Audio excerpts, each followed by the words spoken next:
যুক্তরাষ্ট্রের president Donald ট্রাম্পের সম্ভাব্য সামরিক অভিযানের হুমকির বিপরীতে দেশ রক্ষায় প্রয়োজনে আবারও অস্ত্র ধরার ঘোষণা দিয়েছেন কলম্বিয়ার প্রেসিডেন্ট গুস্তাভো পেত্রো। নিজের ভেরিফাইড এক্স হ্যান্ডলে দেওয়া এক বার্তায় তিনি এই কঠোর হুঁশিয়ারি দেন। এ সময় তিনি বলেন, তার দেশে হামলা হলে কঠিন জবাব দেওয়া হবে আমেরিকাকে। মার্কিন সংবাদ মাধ্যম CNN এর এক প্রতিবেদনে এই তথ্য নিশ্চিত করা হয়েছে। পেত্রো জানান, আমেরিকা যদি তাকে বা তার দেশকে লক্ষ্য করে কোনো সামরিক হামলার সিদ্ধান্ত নেয় তবে তিনি সশস্ত্র প্রতিরোধে নামতে বাধ্য হবেন। পেত্রো সতর্ক করে বলেন, কলম্বিয়ায় মাদক পাচারকারীদের আস্তানায় যুক্তরাষ্ট্রের সামরিক হামলা চালানো হলে অসংখ্য নিরীহ শিশু নিহত হওয়ার ঝুঁকি রয়েছে। এটি দীর্ঘদিনের সশস্ত্র সংগত নিরসনে বাধা হবে এবং বিচ্ছিন্নবাদী গোষ্ঠীগুলোকে নতুন সদস্য সংগ্রহে সহায়তা করবে। গত রোববার প্রেসিডেন্ট ট্রাম্প পেত্রোকে তীব্র আক্রমণ করে বলেন, পেত্রো কোকেন তৈরি ও বিক্রি করতে পছন্দ করেন, তবে তিনি আর বেশি দিন তা করতে পারবেন না।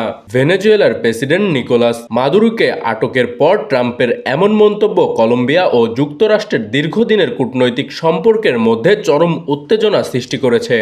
সুবর্ণভূমি ডেস্ক, যশোর।